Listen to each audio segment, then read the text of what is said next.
అందరికీ నమస్కారం. Welcome to our Hindu మంత్రశక్తి ఛానల్.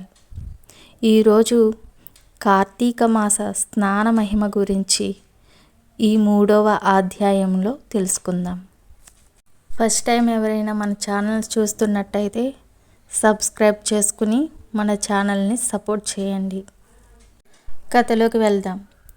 జనక మహారాజా, కార్తీక మాసమున ఏ ఒక్క చిన్నదానము చేసినను అది గొప్ప ప్రభావం గలదై వారికి సకలైశ్వర్యములు కలుగుటియేగాక మరణానంతరము వారు శివ సాన్నిధ్యమును చేరుదురు.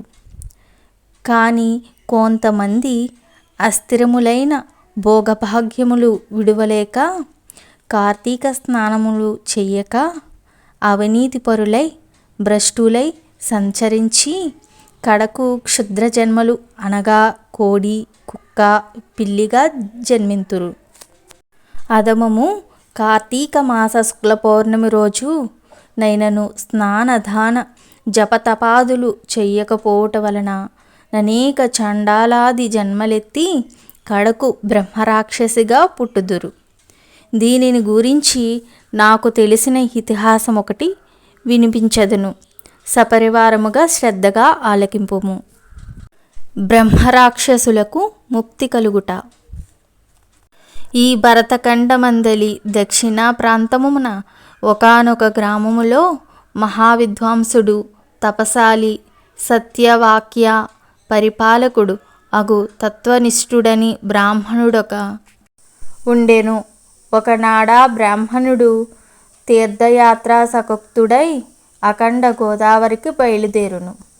ఆ తీర్థ సమీపమున ఒక మహావట వృక్షంపుపై భయంకర ముఖములతోనూ దీర్ఘకేశములతోనూ బలిష్టంబులైన కోరలతోనూ నల్లని బాణ పొట్టలతోనూ చూచువారికి అతి భయంకర రూపములతో 3 బ్రహ్మరాక్షసులు నివసించుచు ఆ దారిన బోవు బాటసారులను బెదిరించి వారిని భక్షించుచు ఆ ప్రాంతము భయకంపితము చేయుచుండిరి.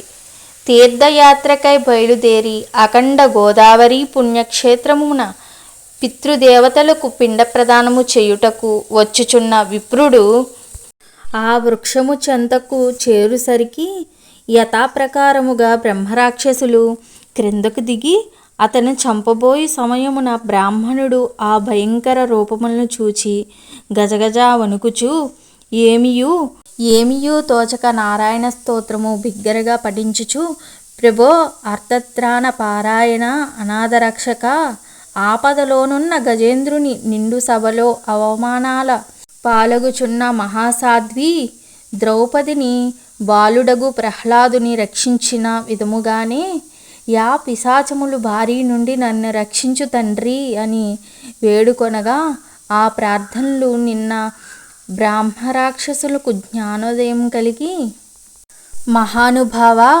మీ నోటి నుండి వచ్చిన శ్రీమన్నారాయణ స్తుతి విని మాకు జ్ఞానోదయం అయినది, మమ్ము రక్షింపుడు అని ప్రాధేయపడిరి.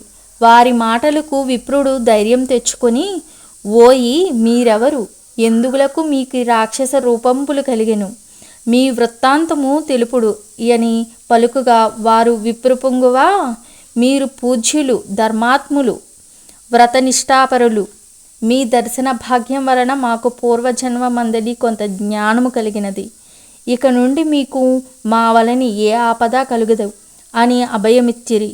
అందుకు బ్రహ్మరాక్షసులు తన వృత్తాంతమును ఈ విధముగా చెప్పసాగెను. నాది ద్రావిడ దేశం బ్రాహ్మణుడను. నేను మహాపండితుడనని గర్వము గలవాడినై యుంటిని. న్యాయ విచక్షణలు మాని పశువు వలె ప్రవర్తించి తిని. బాటసారుల వద్ద, అమాయకు గ్రామస్తుల వద్ద దౌర్జన్యంగా ధనం లాగుకొనుచు దుర్వ్యసనాలతో భార్యాపుత్రులను సుఖపెట్టక పండితుల నవమానించుచు లబ్ధుడనై లోకకంటకుడిగా నుంటిని. ఇట్లుండగా ఒకానొక పండితుడు కార్తీక మాస వ్రతమును యథావిధిగా నాచరించి భూత తృప్తి కొరకు బ్రాహ్మణ సమారాధన చెయ్యు తలంపుతో పదార్థ సంపాదన నిమిత్తము దగ్గరున్న నగరమునకు బయలుదేరి తిరుగు ప్రయాణములో మా ఇంటికి అతిథిగా వచ్చెను. వచ్చిన పండితుని నేను దూషించి కొట్టి అతన్ని వద్దనున్న ధనము వస్తువులు తీసుకుని ఇంటి నుండి గెంటివేతిని.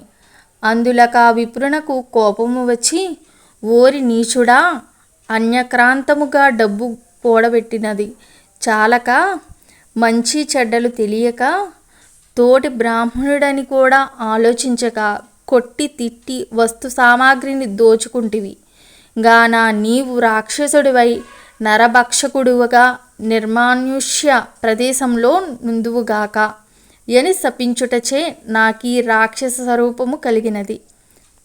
బ్రహ్మాస్త్రమునైనా తప్పించుకోవచ్చు గాని బ్రాహ్మణ శాపమును తప్పించలేము కదా. కాన ఈ అపరాధము క్షమింపమని వానిని ప్రార్థించి తిని.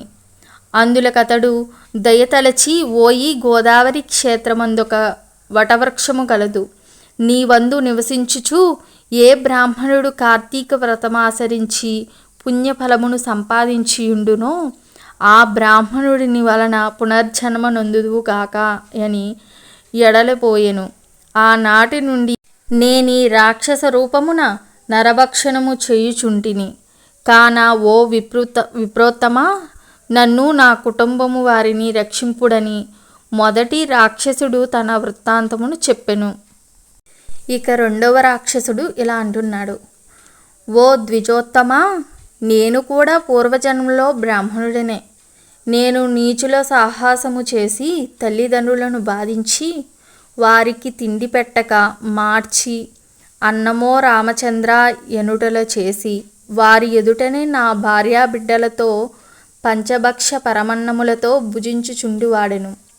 నేను ఎట్టి దానధర్మములు చేసి ఎరుగును. నా బంధువులను కూడా హింసించి వారి ధనము అపహరించి రాక్షసుని వలె ప్రవర్తించి తిని. కాన నాకీ రాక్షసత్వము కలిగెను. నన్నీ పాప పంకిలము నుండి ఉద్ధరింపుము అని బ్రాహ్మణుని పాదములపై పడి పరిపరి విధములా వేడుకొనెను. మూడవ రాక్షసుడు కూడా తన వృత్తాంతమును ఇటుల తెలియజేసెను. మహాశయ, నేనొక సంపన్న కుటుంబంలో పుట్టిన బ్రాహ్మణుడను. నేను విష్ణాలయంలో అర్చకునిగా నుండిని. స్నానమైనను చెయ్యక కట్టుబట్టలతో దేవాలయంలో తిరుగుచుండువాడును.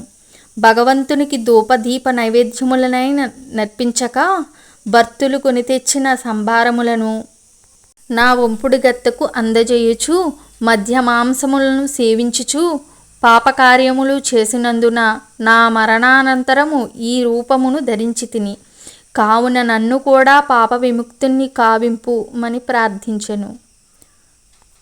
ఓ జనక మహారాజా, తపోనిష్ఠుడగు ఆ విప్రుడు పిశాచముల దీనాలాపము లాలకించి, ఓ బ్రహ్మరాక్షసులారా, భయపడకుడు. మీరు పూర్వజన్మలో చేసిన ఘోర కృత్యముల వల్ల మీకీ రూపములు కలిగెను.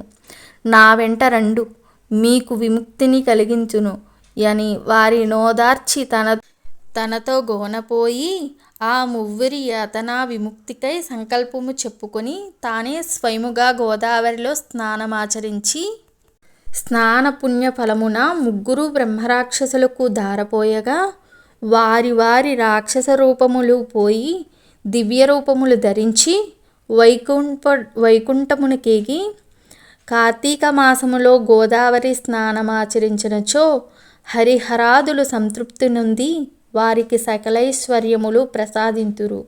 అందువలన ఎంత ప్రయత్నించైనా సరే కార్తీక స్నానాలాచరించాలి. ఈ కార్తీక పురాణము విన్నా చదివినా కూడా చాలా పుణ్యమని పెద్దలు చెప్తూ ఉంటారు. ఈ వీడియో మీకు ఉపయోగపడితే ఒక చిన్న లైక్ చేసి మన ఛానల్ని సబ్స్క్రైబ్ చేయగలరు.